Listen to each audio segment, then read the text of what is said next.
Donc, je suis toujours en direct du tram du CCO. Est-ce que tu penses qu'on est sur quelle ligne? Attention, attention. Tu sais que je suis déjà tombé dans le tram. Ça t'est déjà arrivé, Philippe Cantès? Non, je suis jamais tombé dans le tram, mais on m'est déjà tombé dessus. C'était une grosse dame. Ah ouais? Ah, ça t'a fait mal? Bah, t'es costaud, ça va. Ça va. J'avais le coussin pour amortir. Et tu m'as fait rire parce qu'aujourd'hui, donc tu as pitché ce soir au Mashup Station Service. Tu disais que t'étais double casquette, mais en même temps. Voilà. Tu vois, pas chacune une casquette, donc t'as le haut, vas-y, dis-nous. Le haut, c'est une chemise et le bas, c'est des chaussures de sécurité. Ouais. Voilà.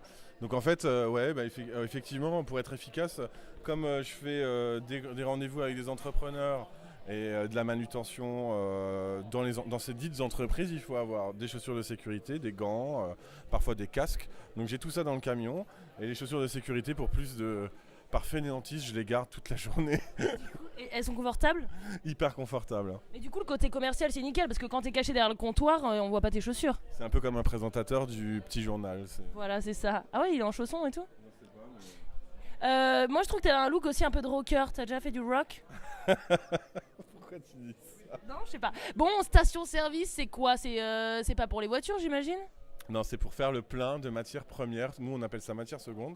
Donc, on récupère des matériaux dans les entreprises du territoire, dans les collectivités, auprès des particuliers aussi et des associations qui nous font des apports volontaires, qu'on met à disposition donc dans un local de 400 mètres carrés à Rezé, à nos adhérents et nos non-adhérents, donc ils sont créatifs, artistes, designers, étudiants, bricoleurs, bricoleuses, voilà. Et on a donc cette casquette-là, on a aussi une casquette de promotion du travail des artistes, on a une casquette aussi de sensibilisation des entreprises et des gens qui viennent nous voir, nos adhérents, à une création responsable et aux entreprises à une réduction de leur impact environnemental. Est-ce que tu peux nous raconter une belle histoire? Alors une belle histoire. Alors la belle histoire, là j'en ai une là, donc c'est effectivement l'histoire de la rencontre que j'ai fait avec Daniel Angebeau, qui est un ébéniste d'art qui a entendu. C'est un ange beau? Un ange beau, ouais. Il est très beau en fait, en tout cas intérieurement j'ai été hyper séduit par ce type. Il a entendu parler de nous dans le journal de la région et en fait il m'a contacté sachant pas vraiment ce qu'on faisait et puis il m'a fait visiter au sud de Rezé son entrepôt et ça fait des dizaines d'années qu'il garde toutes les chutes de production de ces ateliers d'ébénisterie qui sont des ateliers numériques et là il me dit j'ai toute cette matière première, j'ai un atelier de transformation. Je veux pas qu'on jette tous ces trucs-là parce que c'est impossible. Moi, ça me fendrait le cœur de jeter du bois, de jeter des arbres à la poubelle. Parce que c'est des chutes irrémédiables. Enfin, je trouve pas mon mot. Qu'on peut pas éviter. En fait, c'est des chutes. Lui, il optimise sa production. C'est-à-dire qu'il a un client sur une scénographie, il va optimiser sa production.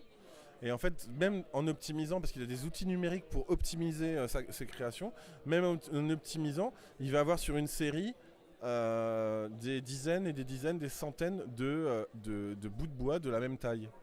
Et donc en fait lui il a des capacités de transformation, il a une envie écologique, il a des velléités écologiques hyper fortes. C'est un mec, il a un jardin en plus, au-delà de ces granges entières de matériaux, il a un jardin gigantesque, il composte, machin, voilà. Et il a des capacités de transformation. Il me dit, mais moi j'ai pas vraiment les idées. Et il faudrait qu'on trouve un moyen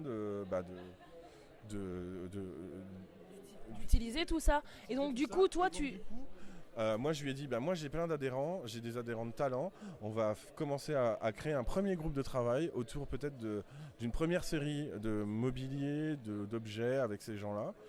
Et ensuite, pourquoi pas, une fois qu'on en aura fini avec toutes les chutes de production, on va aller voir les autres entreprises et on va leur proposer de travailler sur des lignes d'objets de design à partir de leur chute de production. Et du coup, dans une économie circular economy. Yeah.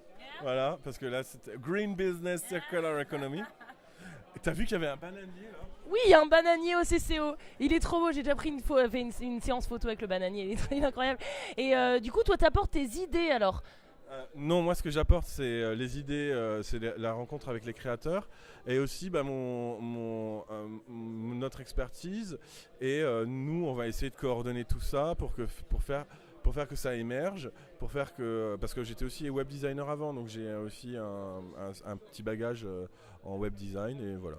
Et donc, est-ce que toi, tu vas faire toc toc toc aux portes des entreprises en mode hey, salut, je suis station-service, je vous donne pas de l'essence, mais est-ce que je peux récupérer vos chutes de je ne sais quoi? Est-ce que tu essaies de faire.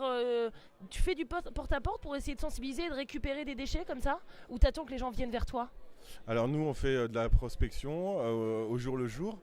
Actuellement on se retrouve à un point critique, c'est-à-dire on a une quinzaine d'entreprises avec lesquelles on travaille, qu'on a démarché qui nous ont connus par bouche à oreille ou qui nous ont contactés par des émissions de radio, des émissions de télé, des émissions, des articles. Et on a une quinzaine d'entreprises avec lesquelles on travaille régulièrement, mais aujourd'hui on a un point critique, c'est-à-dire on a un local qui fait 400 mètres carrés, on a plein de ressources possibles sur le territoire. Et pour le moment, on ne peut pas stocker tout ça. Donc on a aussi des partenariats avec des stocks. On a un partenariat avec une autre entreprise dans laquelle on stocke des stocks dormants. Mais là, aujourd'hui, il faut vraiment qu'on se développe. Donc il faut qu'on embauche. Et c'est pour ça aussi qu'un partenariat avec Angebot, avec des designers, ça va nous permettre aussi d'engranger de l'argent pour pouvoir peut-être embaucher des gens à station-service. Voilà, et il faut absolument qu'on trouve un moyen de se développer. Et du coup, moi, j'ai rencontré, en parlant de designers, tout ça, j'ai rencontré Antoine Grippé de Studio 4A. Et alors, quelle a été ton histoire d'amour avec eux, si ça a été une histoire d'amour? Antoine Grippé du Studio 4A, comme avec chacun de nos adhérents et chacune de nos adhérentes, c'est toujours une histoire d'amour. Enfin, Antoine, je l'ai rencontré. Moins, tu l'as, non? Moins, ouais. C'est physiquement, ça passe pas. Ouais. C'est physiquement. Non, Antoine, vraiment, je l'ai rencontré grâce à la nisanerie. Je sais pas si voilà, grâce à la nisanerie. Et puis il est venu chez nous et je l'ai trouvé hyper ouvert il n'avait pas vraiment l'habitude avant de travailler sur la Green Week. Il n'avait pas vraiment l'habitude d'un travail collaboratif.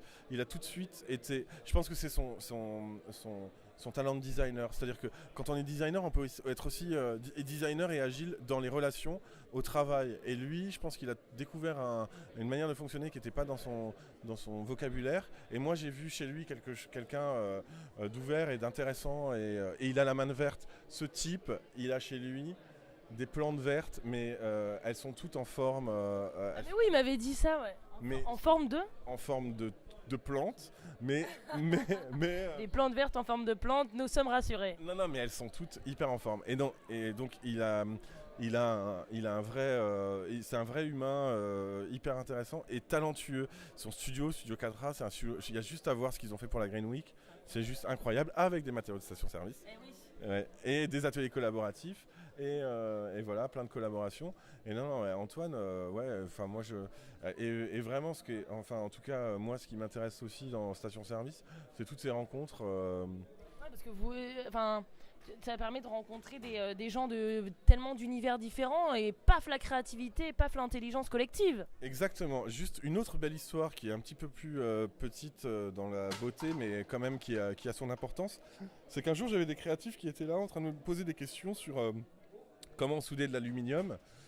Et j'avais à côté un chaudronnier qui était juste là au bon moment et qui leur a dit, en fait, moi je suis chaudronnier, peut-être que il faut utiliser tel truc, tel machin. Et puis, prenez mon numéro de téléphone, on va travailler ensemble. Et donc en fait, ils ont travaillé ensemble sur un projet, je ne sais pas ce que ça donne, mais c'est ça, c'est faire des bébés. Voilà. Ouais, tu fais des bébés, tu fais des connexions. De plus en plus comme ça sur. Oui, mais moi je me rapproche de toi, moi j'adore être dans le tram, c'est trop rigolo, c'est trop rigolo. Est-ce que tu as d'autres belles histoires ou est-ce que, je sais pas, est-ce que il y a un matériau que tu as découvert incroyable grâce à Station Service? J'en découvre tous les jours et justement aussi grâce aux adhérents, c'est-à-dire qu'en fait on a des matériaux, on ne sait pas ce que c'est. Parce qu'on les récupère comme ça, on ne sait pas ce que c'est. Tu fais appel à des scientifiques? Non, c'est juste l'intelligence collective des adhérents. Et du coup, ils nous Ça disent... doit être drôle les brainstorming. Ben non, mais par exemple, ils nous disent, bah voilà, ça c'est du bois traité, ça c'est du bois, ça c'est du peuplier, ça c'est ça. En fait, et du coup, je commence à reconnaître les essences de bois, je commence à reconnaître et ce qui va être intéressant aussi justement, c'est peut-être parfois aussi de faire des appels à des experts en matériaux et puis faire des focus sur des matériaux. Mais pour le moment, C'est quoi ton matériau préféré? c'est Le cuir. non. Je veux le cuir. Ouais, non, moi j'aimerais bien beaucoup de cuir, ouais, mais du cuir de réemploi, mais pas du pas. J'ai envie de dire c'est l'humain. Non, mais c'est Le vrai. matériau humain. Ouais, non, mais en fait, voilà, les gens sont bienvenus chez moi. J'aime bien rencontrer des gens et mon kiff c'est quand on ouvre et que y a des gens qui arrivent à 10h et on leur offre le café. Alors on va où? C'est où alors? À Rezé, c'est ça? À Rezé, au 9 rue de la Bauche-Thirault, c'est l'adresse la pire, la moins commerciale du monde. C'est à Ragon. Vous prenez le C4. Ragondin. Ragon. Arrête, là c'est commercial Là, c'est maintenant. sérieux, Là ouais. c'est sérieux. Ragon. Le C4 arrêt Ragon et vous nous voyez de l'arrêt. Voilà. D'accord. Et si vous venez en voiture, tant pis pour vous. D'accord, tant pis pour vous. Et juste le petit slogan de station-service, c'est Alors on en a plusieurs. On a collecter, trier, valoriser, créer. On a vos matières secondes au service de la création artistique. Et on a venez faire le plein, qui est le dernier. Et sur le tote bag. Ah oui, va te faire recycler. Mais ouais, c'est bien.